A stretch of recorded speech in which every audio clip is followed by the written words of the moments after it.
Good evening everybody, let's crack UPSC CSE Hindi में आप सभी का भरपूर स्वागत है। कल की क्लास का डिले होने या कल की क्लास न होने का कारण था, कल अनअकैडमी पैनल में थे हम, कल इंटरव्यू ले रहे थे और जितने भी विद्यार्थियों के इंटरव्यू रहे, एक बात मैं आप लोगों को बता दूं कि कई सारे योग्य विद्यार्थी, कई सारे बेहतर विद्यार्थी मैंने कल देखे, तो मैं आपसे कह सकता हूं कि हाँ, अभी आपको और मेहनत करनी है और बेहतर आपको अपने आप को साबित करना है। क्योंकि कल के इंटरव्यू बोर्ड में जब मैं बैठा तो मैंने फील किया कि रियलिटी में अब विद्यार्थियों का लेवल, स्टूडेंट्स का लेवल काफी बढ़ गया है। कल कई सारे विद्यार्थी थे जो दूसरा तीसरा इंटरव्यू दे रहे थे, तो कल पूरी तरह से दिन भर इंटरव्यू में ही थे और इसी कारण से थोड़ा सा स्ट्रेस था, इस कारण से मैंने क्लासेस नहीं ले पाया था।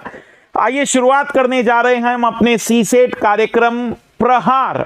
इस प्रहार सीरीज का ये 7वां एपिसोड है, जिसमें आज हम कवर करेंगे सबसे महत्वपूर्ण टॉपिक, जिसका नाम है पहेली पजल।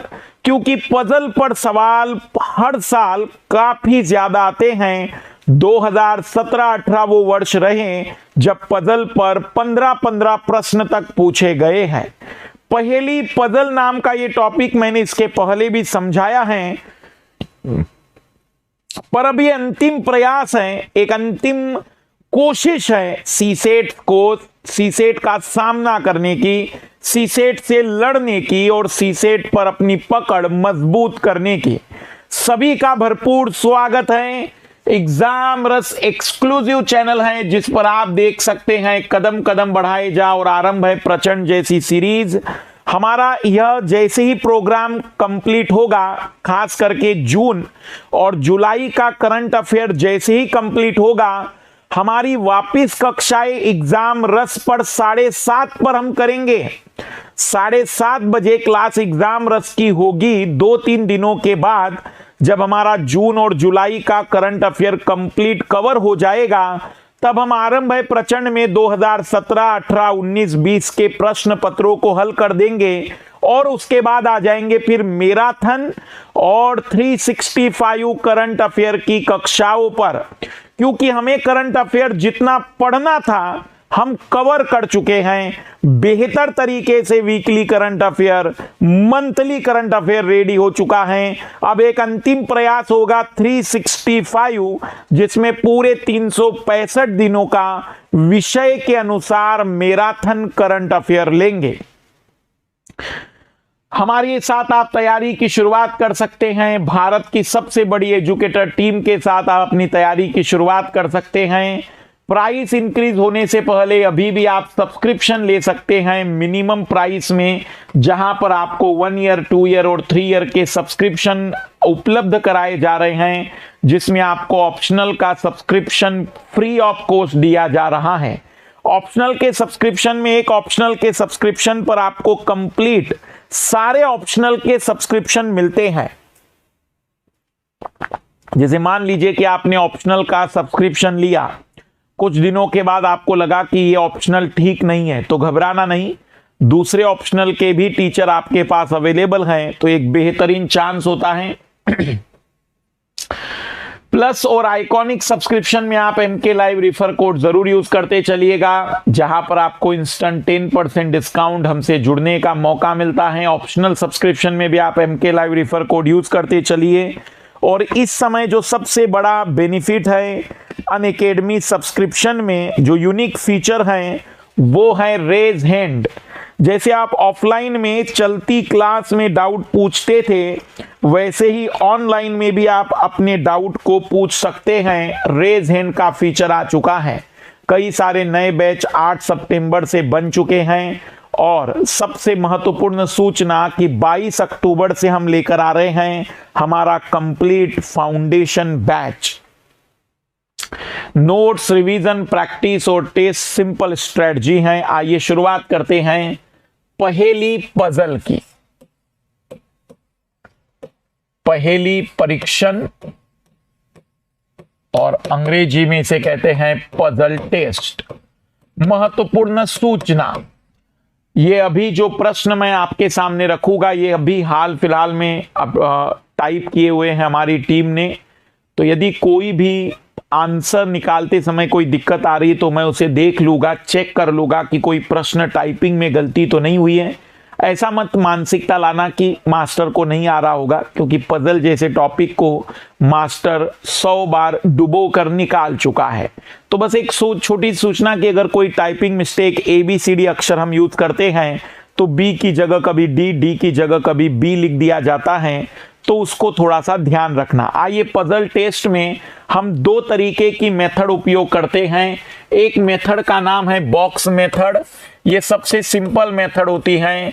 बॉक्स मेथड में लाल लालियों हम टेबल बनाते हैं और इसमें लिखते हैं, जैसे मान लीजिए कि 5 व्यक्ति हैं, अलग अलग रंग की शर्ट और पैंट पहनते हैं।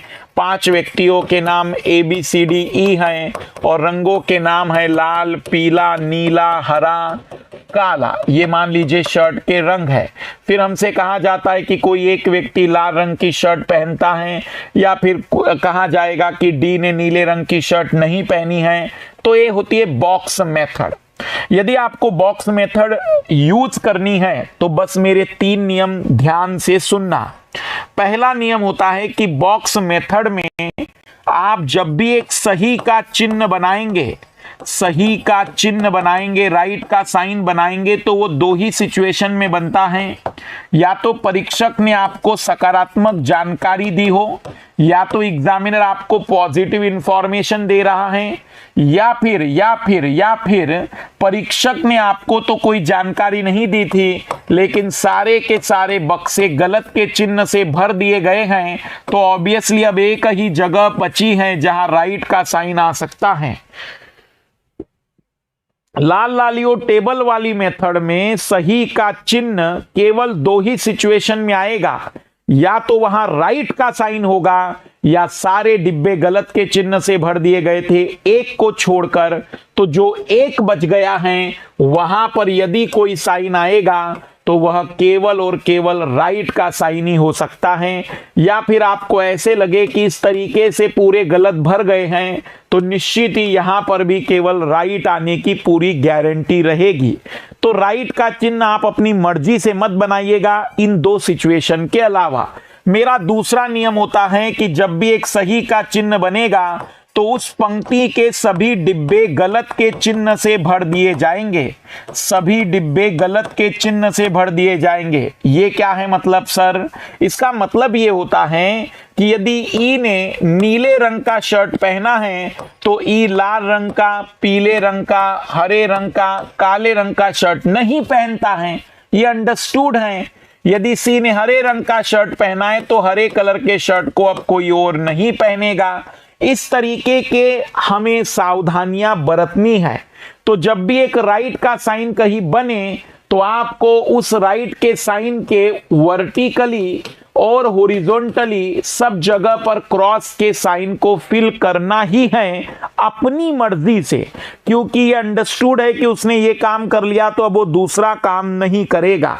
और मेरा तीसरा नियम जो सबसे महत्वपूर्ण है, हिडन इंफॉर्मेशन, छिपी हुई जानकारी सबसे अंत में उपयोग की जाएगी। हिडन इंफॉर्मेशन, छिपी हुई जानकारी का उपयोग सबसे अंत में होगा। सर हिडन इंफॉर्मेशन किसे कहते हैं? ऐसी जानकारी जिसमें बताया सब कुछ है लेकिन व्यक्ति का नाम नहीं दिया है। जैसे इनमें से एक व्यक्ति जो लाल रंग की शर्ट पहनता है काले रंग की पैंट पहनेगा। इनमें से एक व्यक्ति जो सफेद रंग की पैंट पहनता है गुलाबी रंग की शर्ट पहनेगा। तो हमें पता है कि उसकी शर्ट और पैंट कौन सी है, लेकिन हमें नहीं पता वो व्यक्ति कौन है। जिसमें व्यक्ति के नाम को बगैर सूचित किए परीक्षक सब कुछ बता दे उसे कहते हैं हिडन इंफॉर्मेशन। ऐसी जानकारी तुम्हारा एग्जामिनर जानबूझकर बीच में डालता है। तुम्हें समझना है कि ऐसी जानकारी सबसे अंत में उपयोग करनी है। तो लाल लालियो पहली मेथड का नाम है बॉक्स मेथड, पर मेरी दूसरी मेथड पर भी गौर करना जिसका नाम है नॉट वैलिड मेथड, जो मैं कुछ ही समय के बाद आपको फिर समझाऊंगा। अभी बने रहिएगा। नॉट वैलिड मेथड, मेथड का नाम ही है अवैध मेथड। मतलब सोचने पर लगेगा कि अवैध विधि बता रहे मास्टर। नॉन वैलिड मेथड, नकारात्मक जानकारी वाली विधि, हम देखेंगे वो किस तरीके की बातचीत होती है। आइए शुरुआत करते हैं। पजल में पहले प्रश्न को हल करने की ओर सीखते हैं। प्रश्न दिया गया है कि 5 शहर ABCD प्रसिद्ध हैं, उनके बगीचे, गहने, शिक्षा, बंदरगाह और इत्र के लिए। एक शहर केवल एक ही वस्तु के लिए प्रसिद्ध है। ये सवाल मैंने पजल वाले फिर से कराए, मैं फिर से यही सवाल कराऊंगा। ऐसा इसलिए ताकि आपको सवाल इतनी स्पष्टता के साथ समझ में आ जाए कि फिर आपको पजल में दिक्कत ना रहे। ए तथा सी में न तो शिक्षा संस्थान है ना बगीचे। बी तथा ई गहने और बंदरगाह के लिए प्रसिद्ध नहीं है। इत्र और गहनों के लिए प्रसिद्ध नहीं है। डी तथा ई बगीचे और गहनों के लिए प्रसिद्ध नहीं है। डी शिक्षा के लिए प्रसिद्ध नहीं है। थोड़ा अंग्रेजी में भी पढ़ लेता हूं मैं। A and C have neither educational institute nor garden. B and E are not famous for jewelry and port. A is not famous for perfume and jewelry. D and E are not famous for garden and jewelry. D is not famous for education. आइए प्रश्न को हल कर रहे हैं लाल लालियों table method से। बहुत ही जीवन सरल है यदि आप नियमों के अनुसार चले।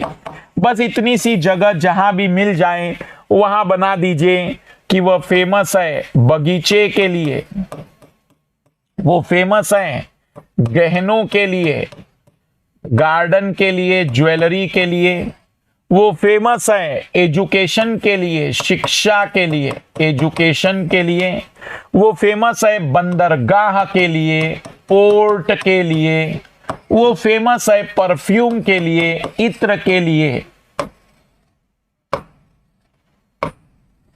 इत्र कहिए, परफ्यूम कहिए, सेंट कहिए, सेंट। ए तथा सी में ना तो शिक्षा संस्थान है ना बगीचे। ये गरीब कहता है कि ए और सी में ना बगीचे मिलेंगे आपको, ना शिक्षा संस्थान मिलेंगे।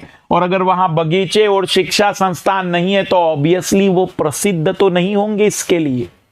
बी तथा ई गहने और बंदरगाह के लिए प्रसिद्ध नहीं है। बी तथा ई गहनों के लिए और बंदरगाह के लिए प्रसिद्ध नहीं है। ई इत्र और गहनों के लिए प्रसिद्ध नहीं है, ना वहां इत्र है ना गहने हैं। डी तथा ई बगीचे और गहनों के लिए प्रसिद्ध नहीं है। डी और ई बगीचे के लिए और गहनों के लिए प्रसिद्ध नहीं है। डी और ई बगीचे और गहनों के लिए प्रसिद्ध नहीं है। और डी शिक्षा के लिए प्रसिद्ध नहीं है। मैंने लाल लालियों बता देना कोई अजम्पशन लिया हो तो। अभी तक मैंने कोई अजम्पशन नहीं लिया है, जैसा परीक्षक कह रहा है वैसे मैं लिखते चल रहा हूं।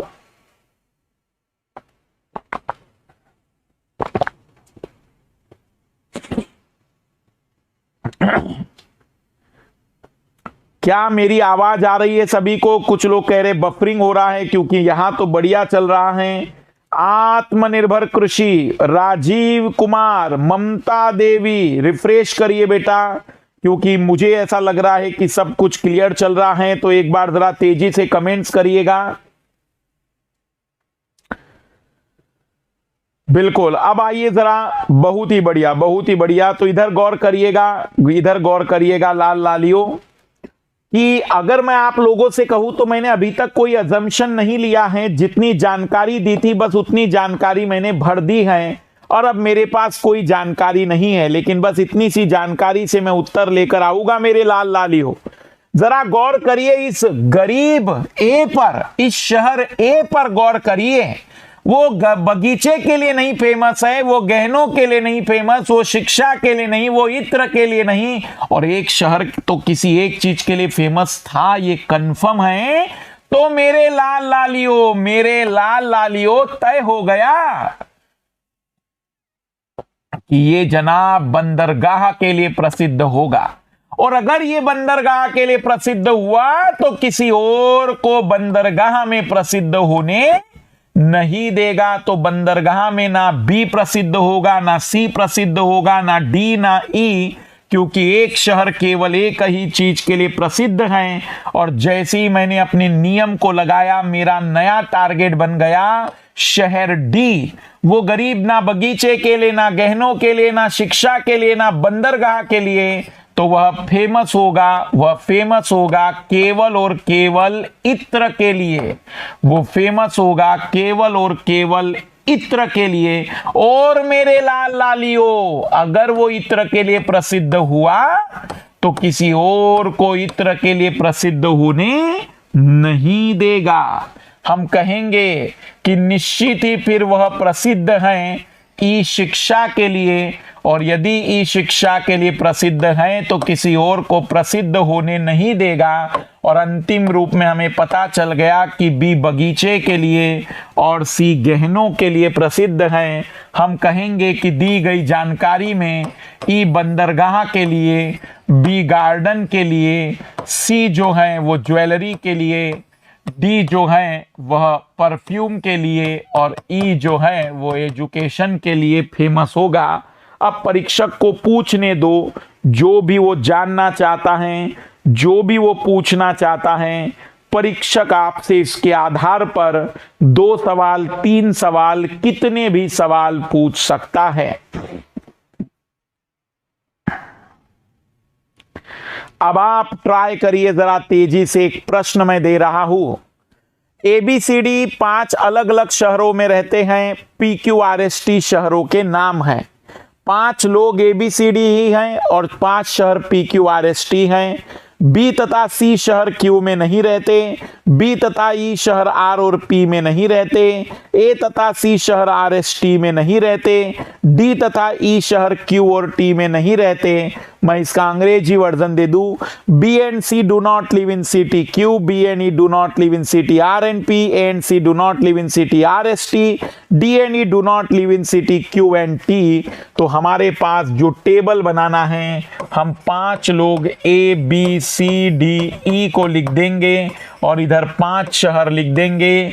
पी क्यू आर एस और टी।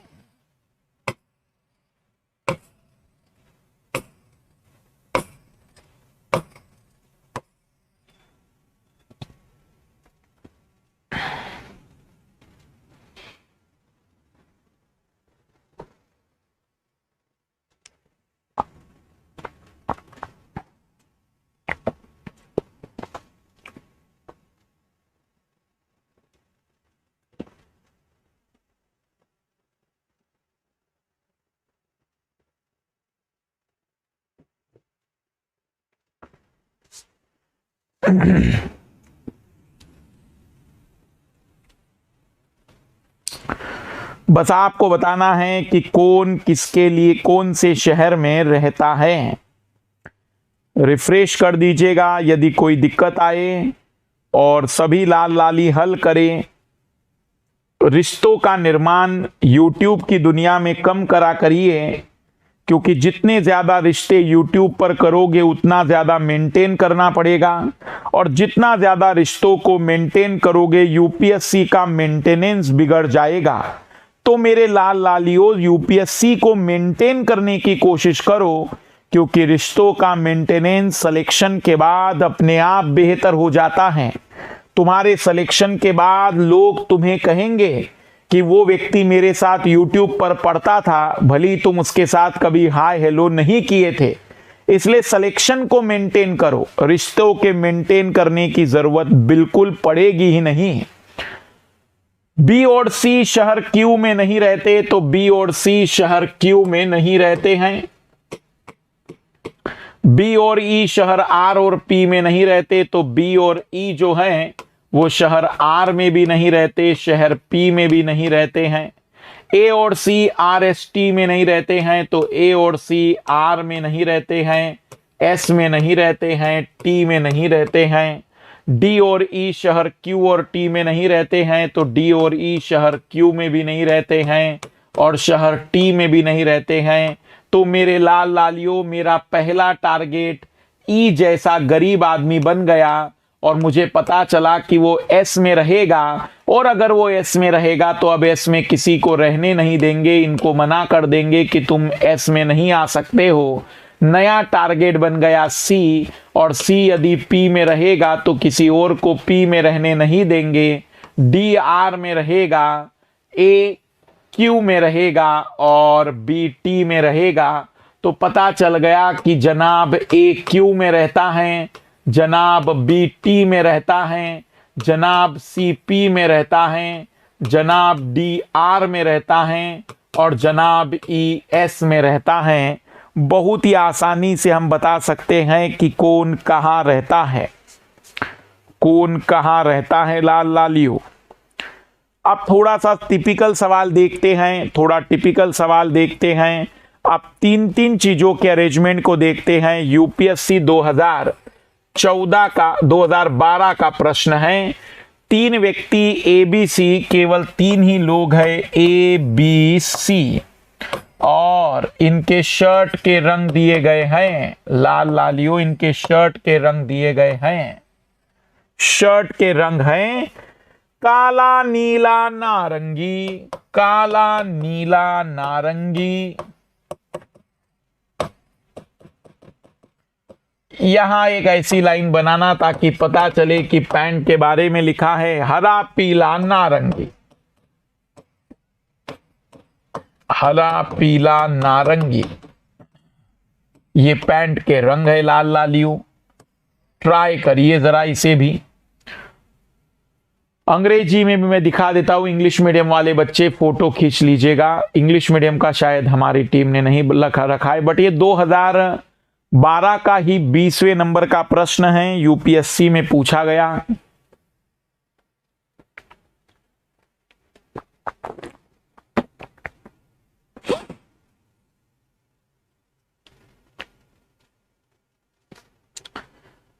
बनाते चलिए लाल लालियो।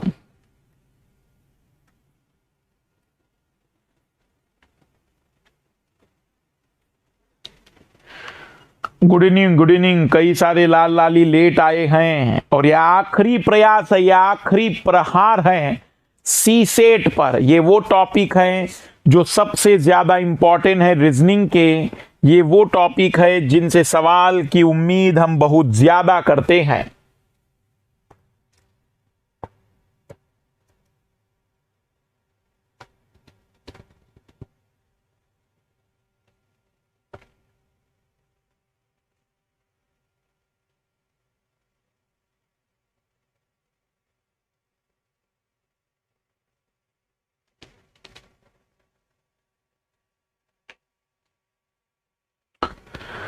तो पहले में जानकारी थी कि ए ने काले रंग की कमीज नहीं पहनी है, बी ने नीले रंग की कमीज नहीं पहनी है, सी ने नारंगी रंग की कमीज नहीं पहनी है, ए ने हरे रंग की पैंट नहीं पहनी है, ए ने हरे रंग की पैंट नहीं पहनी है, बी ने नारंगी रंग की पैंट पहनी है, बी ने नारंगी रंग की पैंट पहनी है। तो मेरे नियम के अनुसार जो कोई एक व्यक्ति पैंट पहन ले, फिर उस पैंट को किसी और को मत देना। तो ए पीले रंग की पैंट पहन लेगा। और अगर आपसे पूछा गया है कि सी ने कौन से रंग की पैंट और कमीज पहनी है, तो सी की पैंट हरी है और हरा वाला ऑप्शन केवल एक ही है। हल भी नहीं करते तो भी उत्तर आ जाता कि सी की पैंट का रंग हरा होगा, सी की पैंट का रंग हरा होगा। वो कहता है कि किसी भी व्यक्ति ने समान रंग की कमीज और पैंट नहीं पहनी है, तो जो नारंगी है वो नारंगी तो नहीं पहनेगा। तो अपने आप क्लियर हो गया कि वो काला पहनेगा। यदि वो काला पहनेगा तो सी नीला पहनेगा, सी नीला पहनेगा तो ए नारंगी पहनेगा। हमें पता चल गया कि ए के कलर पैंट और शर्ट, शर्ट और पैंट अगर हम ए की बात करें तो ए का शर्ट है नारंगी, नारंगी और पैंट है पीला। बी का जो शर्ट है वो है काला और पैंट है नारंगी। और सी का जो है नीला शर्ट है और पैंट है, हम कहेंगे कि हरा। तो आंसर आना चाहिए था ऑप्शन बी। ऑप्शन बी आप ऐसे भी आंसर दे सकते थे। तो इस लेवल के भी सवाल आते हैं। थोड़े से टिपिकल सवालों को और भी देखते हैं।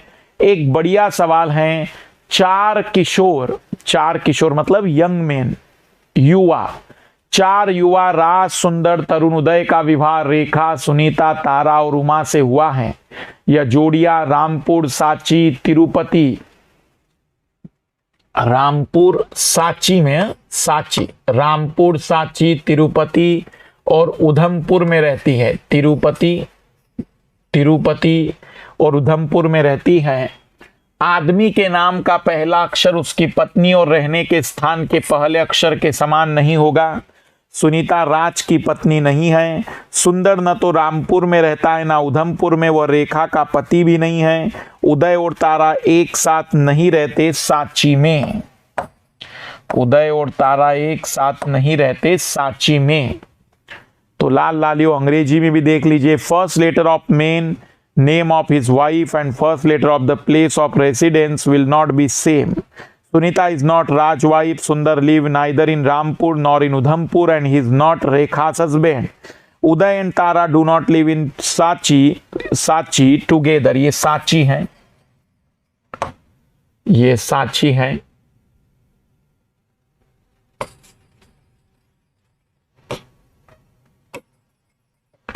सुनीता, तारा, उमा एंड दिस कपल, ये जोड़िया लिख दे रहा है अंग्रेजी वाला। Couple live in Rampur, Sanchi, Tirupati and Udhampur. तो ट्राई करिए। मैं इस सवाल को थोड़ा सा सेट कर लेता हूं।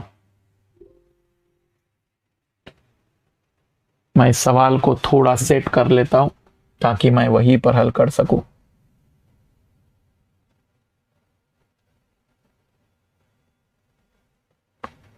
ठीक है,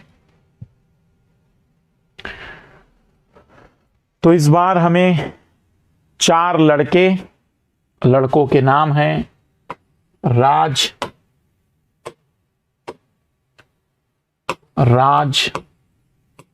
सुंदर, तरुण, उदय। लड़कियों के नाम हैं रेखा, सुनीता, तारा, उमा। छोटा ही टेबल बनाइए क्योंकि राइट और क्रॉस ही लगाने हैं। शहरों के नाम है रामपुर, सांची, तिरुपति और उधमपुर।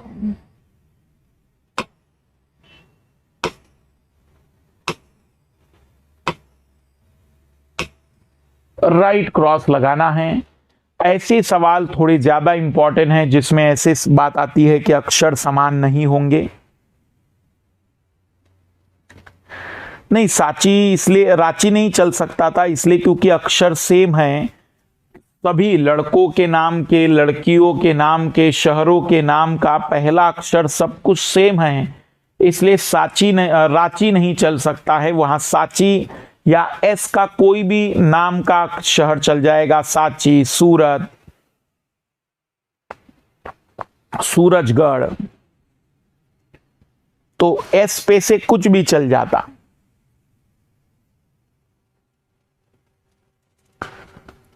तो आइए मैं पहला जानकारी अरेंज कर दे रहा हूं कि आदमी के नाम का पहला अक्षर उनकी पत्नी और रहने के स्थान का पहला अक्षर समान नहीं होगा। इसका मतलब ये हुआ कि राज, ये RSTU,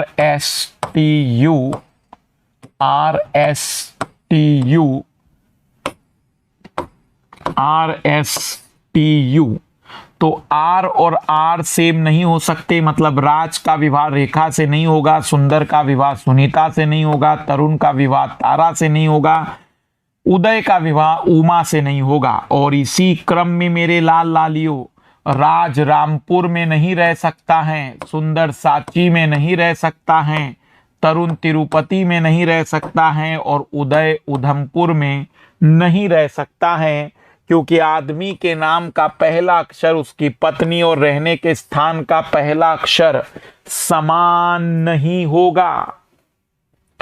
फिर अगली जानकारी है, सुनीता राज की पत्नी नहीं है, तो Sunita is not Raj wife, तो राज की लाइन में सुनीता के लिए क्रॉस लगा दो। सुंदर ना तो रामपुर में रहता है ना उधमपुर में।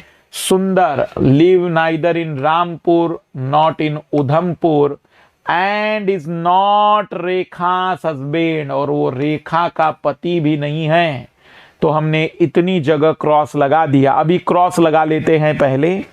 उदय और तारा एक साथ नहीं रहते सांची में, तो इसका मतलब उदय और तारा ना तो एक साथ रहते हैं ना ही सांची में रहते हैं, तो वो हस्बैंड वाइफ भी नहीं है और सांची में भी नहीं रहते हैं।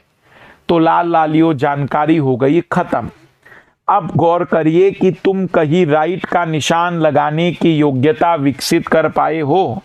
क्या तुम किसी जगह पर राइट का निशान लगा सकते हो, और यदि हाँ तो वह जगह कौन सी लगती है आपको जहां मेरे लाल लाली राइट का निशान लगा सकते हैं? तो हम कहेंगे कि वह तिरुपति वाली जगह है, क्योंकि सुंदर ना तो रामपुर में ना सांची में ना उधमपुर में, तो वो तिरुपति में रुकेगा, और वो अगर तिरुपति में रुका तो फिर तिरुपति सबके लिए समाप्त हो जाएगा, खत्म हो जाएगा, फिर तिरुपति में कोई और नहीं रहेगा। फिर उदय अगर सांची नहीं, तिरुपति नहीं, उधमपुर नहीं, तो वो रुकेगा रामपुर में, और वो अगर रामपुर में रहा तो किसी और को रामपुर में रहने नहीं देगा। अब मान लीजिए कि एग्जाम हॉल में बैठे थे, इतने राइट लग पाए, फिर कुछ जानकारी नहीं मिल रही है, तो ये जानकारी पर गौर करना, ये बहुत इंपॉर्टेंट है। आदमी के नाम का पहला अक्षर उसकी पत्नी और रहने के स्थान का पहला अक्षर समान नहीं होगा। इसका मतलब कि रामपुर वाला व्यक्ति, अब रामपुर में रहने वाला व्यक्ति रेखा से विवाह नहीं कर सकता है, और तिरुपति में रहने वाला व्यक्ति तारा से विवाह नहीं कर सकता, क्योंकि अक्षर समान नहीं हो सकते। तो मेरे लाल लालियों, सुंदर के पास केवल उमा का विकल्प है। फिर पुनर्विवाह यहां समाप्त कर दीजिएगा। एक बार विवाह हो जाए, फिर एक ही विकल्प यहां बचा है, एक ही विकल्प यहां भी बचा है, और तरुण का विवाह रेखा से करा दीजिएगा। अब इतना कुछ करने के बाद जानकारी नहीं मिल रही है, तो फिर पढ़ते चलिए, और आपको आखिरी में जानकारी मिलेगी कि उदय और तारा नहीं रहते सांची में, तो तारा जिससे भी शादी की होगी उस जनाब को भी आप सांची में नहीं रोक सकते हैं, क्योंकि तारा ने सांची ऑलरेडी मना किया हुआ था। अब बची हुई जगह पर आप राइट का निशान लगा दीजिए, तो हम कहेंगे कि आंसर आ जाएगा कि जो राज है उसका विवाह हुआ होगा तारा से, और वो रहा होगा उधमपुर में। सुंदर का जो विवाह हुआ होगा वह उमा से हुआ होगा, तिरुपति में रुकेगा। तारा का जो विवाह होगा वो रेखा से होगा और रहेंगे सांची में, और उदय का विवाह सुनीता से होगा और रहेंगे रामपुर में। और आपके अक्षर आपको दिख सकते हैं कि यहाँ कहीं भी अक्षर समान नहीं है। थोड़ा पेशेंस रखिए, थोड़ी समझदारी और कॉमन सेंस का उपयोग करिए। मैं आपको बता दूं कि आप में से कई लाल लाली अभी इन्हीं उलझनों में अटके हुए हैं कि पजल और सी सेट को कैसे सॉल्व करें, और वहां पर सिलेक्शन लेने वाले विद्यार्थी 2-2 बार रिवीजन कर चुके हैं। यदि हमें आईएएस का ख्वाब देखना है, यदि हमें इतने बड़े पद पर बैठना है, इतने बड़े लोकतंत्र में किसी जिले की बागडोर संभालनी है, तो हमें इनसे उबरना होगा, इन पर प्रहार करके इनसे लड़ना होगा, और अपने रिवीजन को और मजबूत करना होगा। कई सारे विद्यार्थी जो पिछली बार पीटी में फेल हो गए थे, जो कई बार इंटरव्यू और मेंस लिख चुके हैं, वो 2-2 बार रिवीजन कर चुके हैं। हमें इस बात को ध्यान रखना होगा कि ये जो लड़ाई है ये इतनी आसान इसलिए नहीं है क्योंकि इस लड़ाई में हर साल 10,000 बच्चे यदि पहली परीक्षा में निकलते हैं तो हर साल 10,000 बच्चे वो भी बैठते हैं जो पिछली बार निकाल चुके थे और इस बार फिर बैठ रहे हैं, क्योंकि बड़े मुश्किल से 100-200 बच्चे ही ऐसे होते हैं जो एग्जाम अगले साल नहीं देंगे, जो सिलेक्शन लिए हुए होंगे।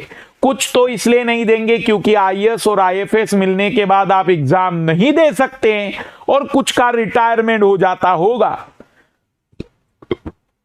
लेकिन लाल लालियों, मैं तुम्हें भारत में पीटी सेलेक्टेड आसानी से 25-30 हजार बच्चे दिखा सकता हूं जिन्होंने यूपीएससी का पीटी कभी न कभी निकाला है और वो इस बार एग्जाम देंगे। इसलिए लड़ाई केवल और केवल बराबरी वालों से नहीं, हमसे ज्यादा नॉलेज और हमसे ज्यादा योग्यता रखने वालों से भी है। तो मेहनत थोड़ी ताकत से करना, मेहनत जज्बे के साथ और पूरी ईमानदारी के साथ करना, पूरी ताकत से लड़ना। हार जीत का विचार करने वाले लोग केवल हारने की तैयारी में हैं। इसलिए इस समय जो व्यक्ति केवल अपने मेहनत पर फोकस कर रहा है, अपने रिवीजन पर ध्यान दे रहा है, अपनी कमजोरियों को दूर करने का प्रयास कर रहा है, सिलेक्शन तो वही लेकर आने वाला है। और जो इस समय चिंता में है कि मेरा सिलेक्शन होगा कि नहीं होगा, मैं उसे कह दूं कि तुम्हें चिंता करने की आवश्यकता ही नहीं है, क्योंकि तुम्हारा सिलेक्शन है ही नहीं। क्योंकि चिंता करने वालों के लिए हर साल का यही विषय रहेगा कि होगा कि नहीं, और करने वाला सिलेक्शन कर चुका रहेगा। इसलिए लाल लालियों, ये अंतिम समय है जब आप केवल और केवल मेहनत कीजिए, अपने आप को तैयार कीजिए, हर प्रकार से रिवीजन करके, हर तरीके से, हर विषय में अपनी मजबूती को बढ़ाइए। जितना ज्यादा पढ़ सकते हो, जितना ज्यादा पुरानी चीजें रिकॉल कर सकते हो, रिवाइज कर सकते हो, करते चलिए, क्योंकि लड़ाई इतनी आसान नहीं है। मैं 5 मिनट थोड़ा विषय से अलग आपको लेकर जाना चाह रहा हूं, जरा इधर गौर करिएगा। ये आंकड़े दिखाना चाहता हूं, डराने के लिए नहीं, बल्कि आपको बताने के लिए कि आपका सामना किन महावीर शूरवीरों से हो रहा है। विश्व की दूसरी सबसे कठिन परीक्षा मानी जाती है यूपीएससी। ऐसे ही नहीं मानी जाती है, उसके पीछे यही कारण है। आपको मैं बस एक छोटा सा आंकड़ा बता दूं कि पिछले साल जितने विद्यार्थी प्रीलिम्स निकाले थे वह लगभग 13,000 विद्यार्थी थे। अंतिम रूप से जिन्हें आईएएस और आईएफएस मिल गया है, मान लीजिए कि इनमें से वह 200 बच्चे होंगे जिन्हें प्रॉपर आईएएस और आईएफएस मिल चुका होगा, फॉरेन सर्विसेज मिल चुकी होगी, या आईपीएस भी मिल चुका होगा। तो बड़े मुश्किल से 200 की जगह 300 पकड़ लीजिए, तो 12,700 बच्चे जो पिछले साल के थे, उनमें से 2,700 बच्चे रिटायर हो गए होंगे, अटेम्प्ट खत्म हो गए होंगे, मैं ये मानता हूं। पर मेरे लाल लालियों, 10,000 बच्चे भी तो है अभी जो पिछले साल के इस साल एग्जाम में फिर बैठेंगे। ये वो 10,000 बच्चे हैं जो इंटरव्यू ना सही पर मेंस लिख कर आए हुए हैं। ये वो 10,000 बच्चे हैं जो यूपीएससी को नजदीक से देख कर आए हैं, जो यूपीएससी को समझ कर आए हैं। और ऐसे पुराने और पुराने और पुराने वर्षों के भी होंगे। ठीक है, इसके ठीक पहले वाले वर्ष के बच्चे कम होंगे, 5,000, 2,500, 3,000, 6 अटेम्प्ट होते हैं जनरल कैटेगरी के। तो मान लीजिए कि और 20,000 बच्चे ऐसे होंगे जिन्होंने कभी न कभी मेंस लिखा है और वो इस साल एग्जाम में बैठने वाले हैं। तो मैं आपको बस इतना याद दिला दूं कि 30,000 बच्चे वे हैं जो कभी न कभी एक्शनल में लेकर आएंगे 300। देख लो, हो गए 600। अब तीनों पेपर में तुम 100 नंबर भी लेकर आओगे तो हो गए टॉपर। सुनने में अच्छा लगता है, बहुत अच्छा लगता है ऐसी बातें करने में भी, पर निबंध में, एथिक्स में इतने नंबर जरा देख लेना रिकॉर्ड आए है क्या। हम कोई अलग मनुष्य नहीं है, हमें उतना ही पढ़ते चलना है जो सब लोग पढ़ रहे हैं। जो लोग टॉपर हैं वो पेपर 1, 2, 3 में 100 नंबर बड़े मुश्किल से ला पा रहे, वो गधे नहीं है। उन्होंने मेहनत की पूरी ताकत से तब जाकर उतने नंबर ला पाए हैं। इसलिए सब ये मुगालते बन रखना और ये सारे नंबर किस दिन जोड़ना और किस दिन मास्टर को बताना, जिस दिन पेपर लिखकर आ जाओ तब बता देना कि मेरे इतने आने वाले हैं।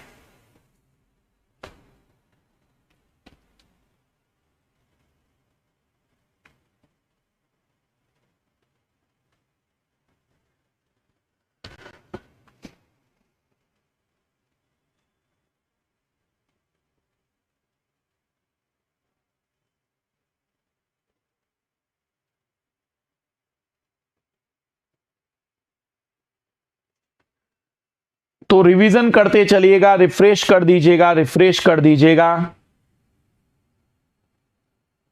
थोड़ा रिफ्रेश कर दीजिएगा। आइए एक सवाल और आगे बढ़ाते हैं। 5 मित्र ABCD 5 रंग की शर्ट पहनते हैं। शर्ट के रंग है हरा, पीला, गुलाबी, लाल, नीला, और उनके पैंट के रंग है लाल, सफेद, ग्रे, नीला और हरा। कोई भी व्यक्ति एक ही रंग की शर्ट और पैंट नहीं पहनता। डी ने नीला शर्ट, सी ने हरा पैंट पहना है। इनमें से एक व्यक्ति जो हरी शर्ट पहनता है काली पैंट पहनेगा, जो नीला पैंट पहनता है लाल शर्ट पहनेगा। ए सफेद पैंट और गुलाबी शर्ट पहनता है, ई लाल शर्ट नहीं पहनता है। No one wear the same color of shirt and pant. D is wearing blue shirt and C is wearing green pant. One of the person who wear green shirt wear black pant. One who wear blue pant wear red shirt. A wears white pant and pink shirt. It does not wear red shirt. मैं थोड़ा सा उसे set कर दे रहा हूं, आप लोग हल करना स्टार्ट कर दीजिए। आप लोग हल करना स्टार्ट कर दीजिए।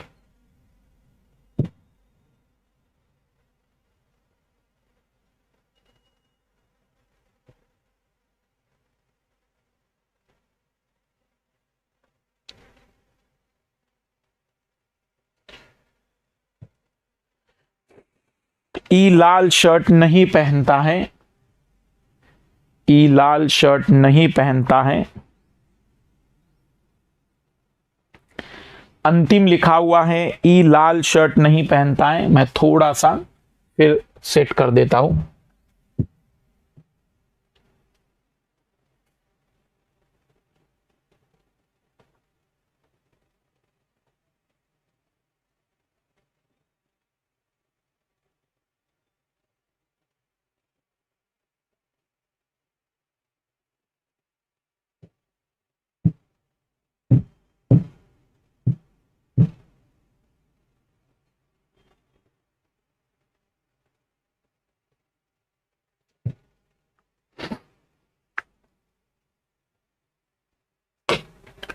यहां पर मैं आपको बस एक बात बता दूं कि अब हम दूसरी मेथड यूज करेंगे। क्यों ऐसा करेंगे? क्योंकि यहां पर अब जानकारियां पॉजिटिव भी आने लगी हैं। इसके पहले हमने जितने प्रश्न हल किए सभी में जानकारी निगेटिव थी, सभी में नॉट वर्ड था। इसके पहले भी हमने जितने भी सवाल हल किए सभी में निगेटिव जानकारियां थी। यहां पर पॉजिटिव जानकारी आई है, और यदि आपको एक भी पॉजिटिव जानकारी मिल जाए तो आप इस तरीके से हल करिएगा। एक तरफ लिखिएगा पांचों मित्र के नाम ABCDE, एक तरफ लिखना शर्ट, एक तरफ लिखना पैंट, और एक तरफ लिखना नॉट वैलिड। इसका मतलब नेगेटिव इंफॉर्मेशन। लाल लालियो, नेगेटिव इंफॉर्मेशन इस मेथड में बहुत इंपॉर्टेंट है। इस मेथड में कोई नियम यूज नहीं करेंगे, कोई राइट क्रॉस यूज नहीं होगा। बस एक तीसरा नियम रहेगा कि छिपी हुई जानकारी का उपयोग सबसे लास्ट में करना है। हिडन इंफॉर्मेशन का यूज सबसे लास्ट में करना है। ट्राई करिए लाल लालियो।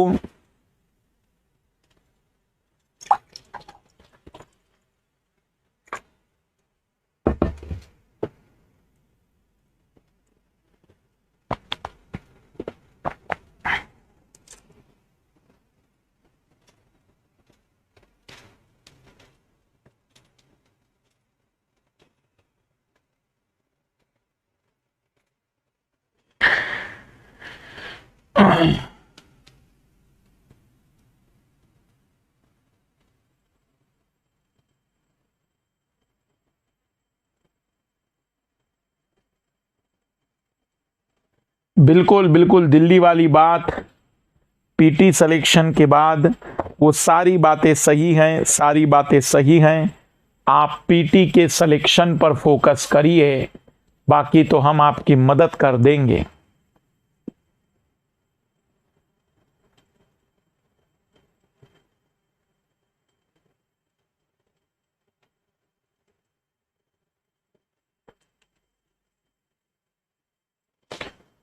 तो सबसे पहला है डी ने नीला शर्ट और सी ने हरा पैंट पहना है।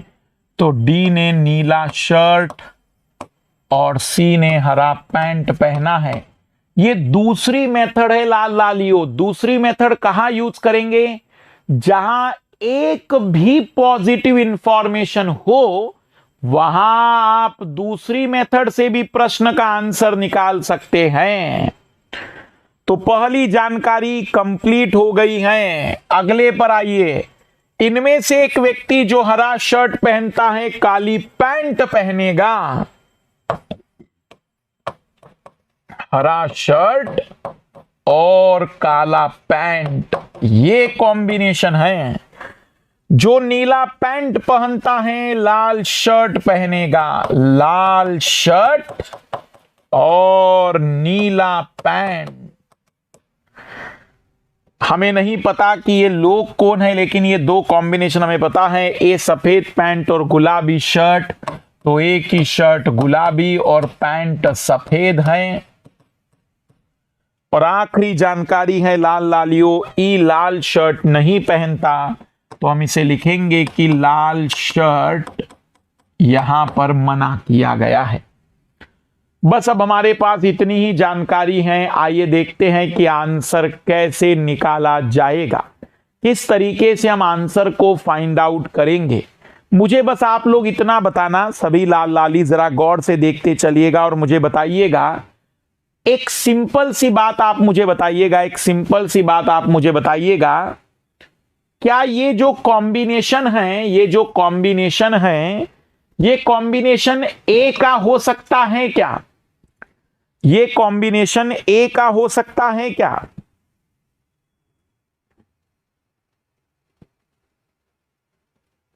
बिल्कुल भी नहीं, बिल्कुल भी नहीं कि ए का तो नहीं होगा। मुझे बताना, सी ने हरा पैंट पहना है, तो क्या ये हरे पैंट की जानकारी का कॉम्बिनेशन है क्या? तो सी ने हरी पैंट पहनी है, तो ये सी की जानकारी नहीं है। डी ने नीला शर्ट पहना है, तो वो नीले शर्ट की जानकारी नहीं है, तो हम कहेंगे कि ये डी का भी नहीं है। तो मेरे लाल लालियो ये कंफर्मली बी और ई का ही होगा। इसका मतलब ये जो जानकारी है ये बी और ई की ही होगी, बी और ई की ही होगी। और अगर ये बी और ई की होगी तो ई कहता है कि वो लाल शर्ट नहीं पहनेगा, तो उस गरीब से कह दो कि फिर तुम हरा शर्ट और काला पैंट पहन लेना और बची हुई जानकारी बी के पास पहुंचा देना कि वो लाल शर्ट और नीला पैंट पहन ले।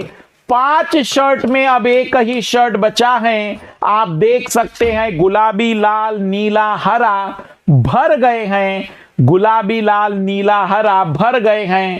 पीला सी को पहना दो, एक ही पैंट बची है ग्रे, वो डी को पहना दो और फाइंड आउट कर लो आंसर, फाइंड आउट कर लो आंसर। अब कोई भी प्रश्न वो पूछ ले, इसमें आप बड़े आसानी से ऐसे सवालों को हल कर सकते हैं।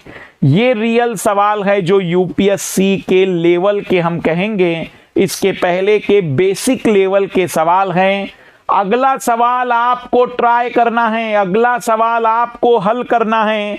मैं अब आपके सामने रख रहा हूं अगला सवाल, ट्राई करेंगे और तेजी से आंसर बताएंगे। अंग्रेजी मीडियम वाले लोग फोटो खींच लीजिएगा प्रश्न का।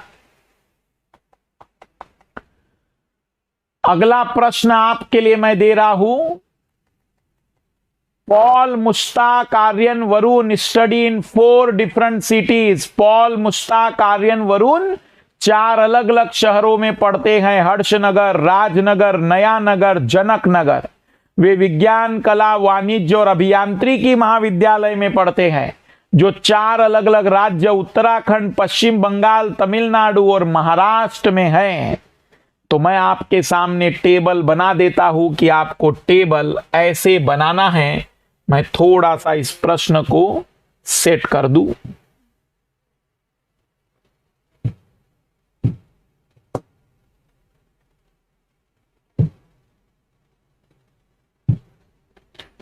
आइए जरा देखिएगा।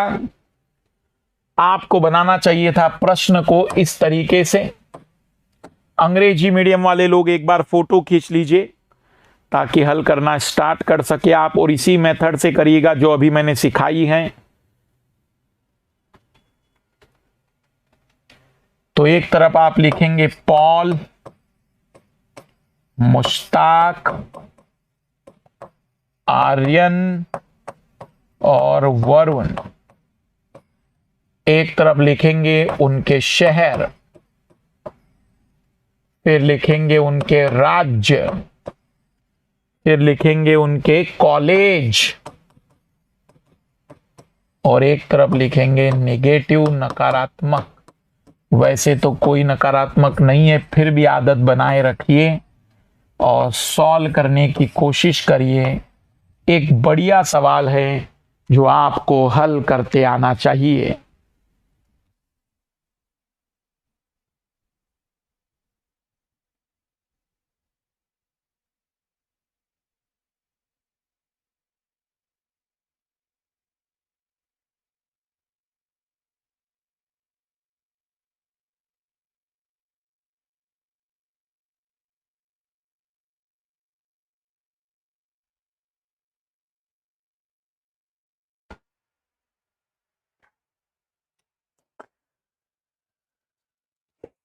ट्राई करिए लाल लालियो।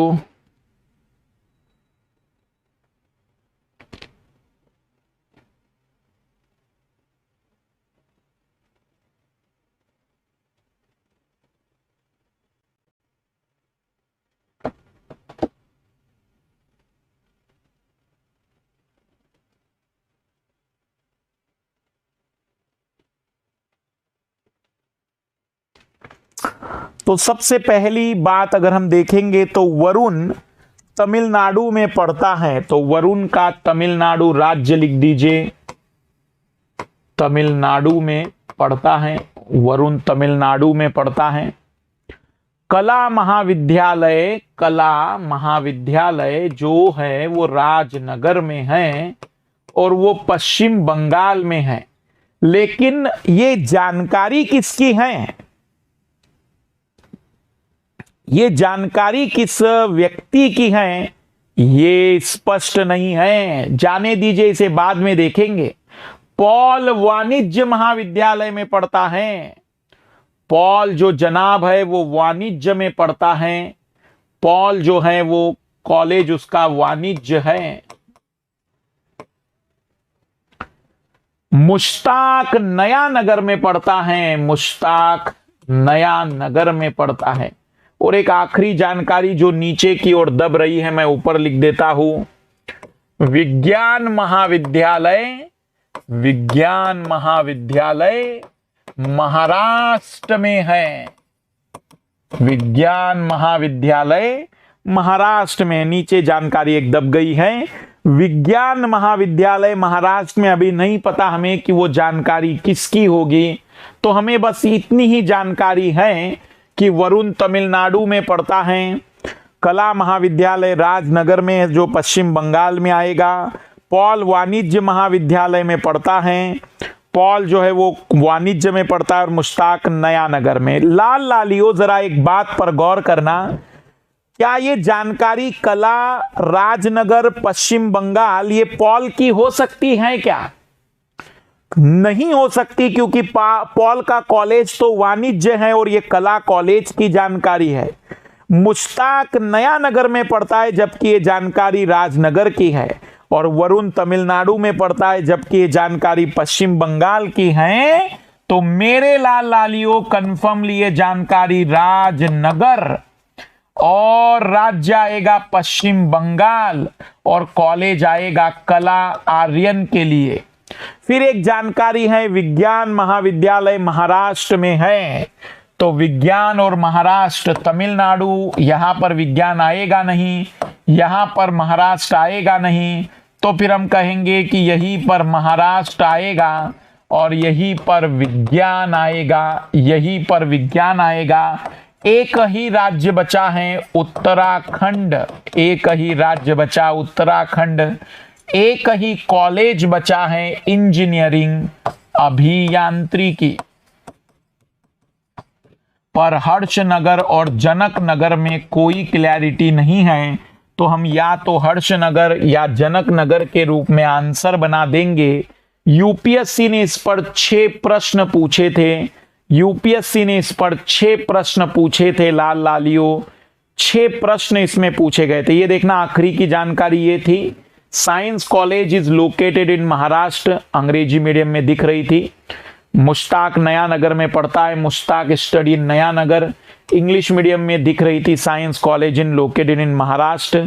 तो ऐसे सवाल भी आप आसानी से हल कर सकते हैं यदि आप लोगों ने फोकस किया हो।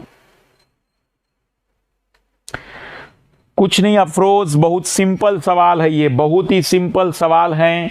यदि आप इस सवाल को ध्यान से देखेंगे तो आप महसूस कर पाएंगे कि बहुत ही सिंपल प्रश्न है ये। बस थोड़ा सा आपको ध्यान रखना चाहिए चीजों पर। आखिरी सवाल आप लोग अपने घर पर सॉल्व करिएगा और इसी के साथ पजल यहां पर कंप्लीट होता है। प्रश्न लिख लीजिए सभी लोग।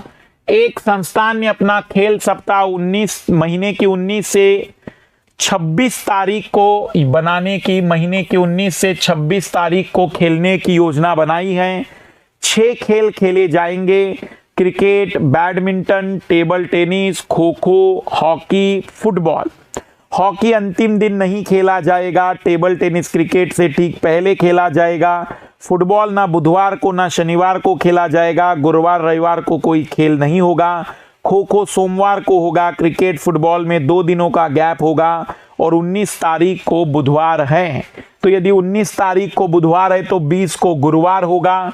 मैं थोड़ी सी मदद कर देता हूं। 19, 20, 21, 22, 23, 24, 25, 26 बुधवार, गुरुवार, शुक्रवार, शनिवार, रविवार, सोमवार, मंगलवार और बुधवार।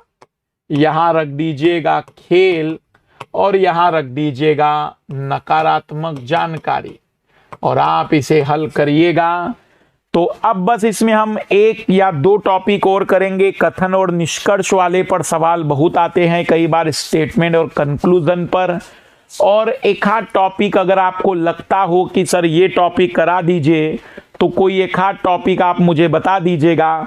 बस अब 2 टॉपिक हम इसमें रीजनिंग में करेंगे और फिर हम आएंगे कॉम्प्रेंशन पर। कॉम्प्रेंशन के बाद हम आएंगे मैथ्स पर। मैथ्स में भी मैं 3 टॉपिक कराऊंगा तेजी से और इसी के साथ यहां पर चीजें समाप्त होती हैं। नेक्स्ट क्लास में हम देखेंगे आगे की बातचीत।